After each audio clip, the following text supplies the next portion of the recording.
Institute n'abakozi n'abazadde baawo kesi zino zifaanaganako bwe ziti waliwo abaana babaali bagenda abande JSS bali bagenda okufuna results. Yes. They were a year below me. Egundi yabwe yagala okufaanaganamuko. Bo bajjukira baali bakola video nejje tujja. Yes. Nena baagala okufaanaganamuko wano wadde baabadde bagenda out.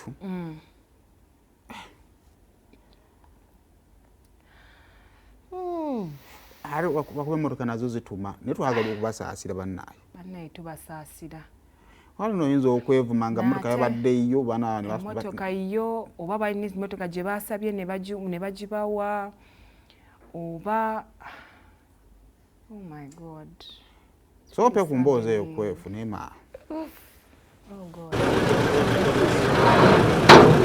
badde balina pate biice Katomi owa minisita Gilbert Kenya baali baseka babadde bagenda era bannaabwe baguddemu encukwe bonna bakomyewo ne bajja wano babadde wano mu maziga mawange me General Katumba Wamala mujje mulabe ekiri ku oluguudo lwakolebwa teruliimu humps mututeeremu humps oluguudo baalukola flat bazize muyine okuona nga bavudde agulu nga badduka nga bakire n'omanga ku beach kati batuusa wano oyo abadde avuga eya black efunye accident nakulakingira wano eno nga wedde ayisizza oli wakulakinze n'asanga emmotoka yalo ku boom ebadde pakinze ebbali ng'eri mu kusupplyinga bintu byayo.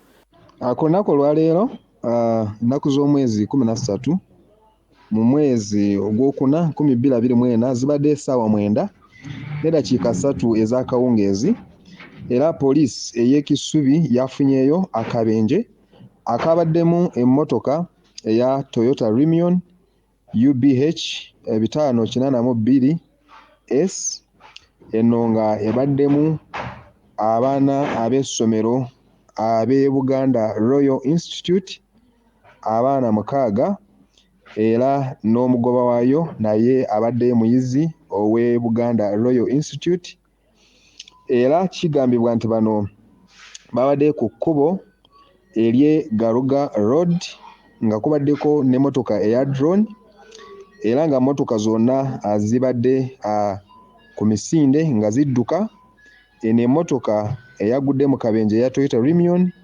neeyagala okubanga eyisa ate ng'eyisiza awabi ennyo mu koona ebadde mbi ennyo era mu maaso kwe kusanga emmotoka eya Fuso ekubaddeko sodas era nga epakinze ku kkubo era ono omugoba w'eno eya Toyota Remion n'alemererwa emmotoka era kwe kuyingiramu eno Fuso era abantu 4 ne bafiirawo 2 nabo ne bakoseddwa bubi ennyo era bano abafudde baatwaliddwa mu Kaabafu Mulago City Mochare ate ne bano balala 2 bano ne batwaliddwa mu ddwaliro ery'Ekisubi Hospital era emmotoka zino zonna zimaze okuba nga zitwaliddwa ku poliisi ey'Ekisubi ate nga n'okunoonyereza okweyongerayo mu maaso okuzuula ddala ekyaviiriddeko kano akabenje kugenda mu maaso. Akawungeezi k'eggulu ekyekango kyabuutikidde abayizi abazadde n'abakulira ettendekero lya Ssaabasajja Kabaka erya Buganda Royal Institute of Business and Technical Education oluvannyuma lw'okufuna amawulire nti abamu ku bayizi baabwe abadde bagenda Kabaga Katomi Galuga mu munisipaali y'Entebbe nti bagudde ku kabenje era abayizi 4 ku abo 6 abadde batambula mu mmotoka ya buyonjo be baafiiridde mu kabenje kano kubanga zadde emmotoka 2 eyo ekulakinze n'endala obaddemu bannaawe badde bagenda ku beach eyo. We tutuukidde ku ttendekero lino mu ttuntu lya leero tusanze embeera ya kiyongobero ddala era abayizi babadde mu nnaku ey'ekitalo olw'abannaabwe be babadde nabo okubagendako. Tulumiddwa nnyo kubanga ekintu ekyatuuseewo ffenna kyatukangidde ddala era twadde tetukisuubira. Kyankubye wala nnyo okulaba nga omwana Joseph Mayanja afudde mu kabenje gwe mbadde njogera naye era yabadde aŋŋamba nti jangu tugende ate oba osanga yeyo special yemu gye twande tugenda okukola ki. Ogwoto ogukungubagira bannaabwe nagwo gubadde gukumiddwa ku ttendekero lino ng'akamu ku bubonero obwoleka okukungubaga. akulira ebyensoma ku ttendekero lino Apollo Kaggwa mu butongole ayogedde ku kabenje kano era agamba nti abaana bana be baafiiridde mu kabenje kano nga 2 ku bano babadde bayizi mu mwaka gwabwe ogwokubiri era babadde bakola essomo ly'okukanika amasannyalaze ng'omulala abadde asoma essomo ly'amazzi ng'ate omulala abadde yakamala okutikkirwa. Ng'essomero tulina okunyala kw'amaanyi era abasomesa, abayizi, abazadde, olukiiko olufuzi tuyita mu kaseera ka kusoomoozebwa olw'okuviirwako abaana bano abatuvuddeko mu mbeera ey'ekibwatukiro ate nga yakyekango. Kaggwa atubuulidde nti 2 ku bayizi bano baziikiddwa olunaku olwaleero ate abalala baakuziikibwa olunaku olw'enkya wabula nga 2 abasimattuse okufiira mu kabenje kano bagenda bakuba ku matu era ng'ettendekero baakwetaba butereevu mu kwerekerako abayizi baabwe mu nnyumba zaabwe ez'olubeerera. Mayanja Joseph yaziikibwa nkya e Bukomansimbi era agenda kuziikibwa essaawa 8. Baasi ejja kugenda ng'erimu abayizi n'abasomesa okulaba nga tuwerekera muyizi waffe oyo ate Tukundani Rogers ye wakuziikibwa naye enkya ekyazanga essaawa 10.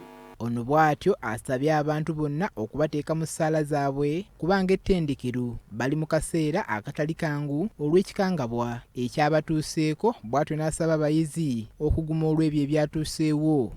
Naffe tugume tukiyitemu ate tudde ku misomo gyaffe kubanga twetekera kola bibuuzo kino kivaamu tuba ati tugenda mu bibuuzo n'olwekyo saagala kitujje saagala tugwemu nnyo maanyi ate tulemwe n'okutuukiriza ekyo ekyakola ki ekyatuleeta. Bo abamu ku bayizi be twogeddeko nabo batubuulidde ku ebyo ebyabaddewo nga bagenda kabaga ak'okusanyuka wabula ng'amawulire g'okufa kwa bannaabwe tegaabaganyiza kweyongerayo kugenda kabaga kano. Kyekituufu kinti kyatukubye entiisa ey'amaanyi ffe ng'abayizi ba wano nti n'olugendo lwe twadde tugendako twali tusobola kweyongerayo nagenda na kunyumirwa okwo era twagaye bugaba byabadde bategese nti tukisazeemu tetujja na kubanja. Paul Bakabulindi.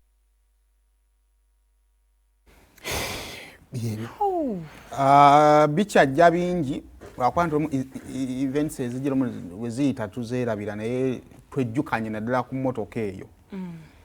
Buli w'ogivuga n'olaba nga eswisiza mu 8 yagala ekijjo kyakikujje mu bwongo nti awasukkaana ekiyinza okungwako nsobola okyeŋŋanga.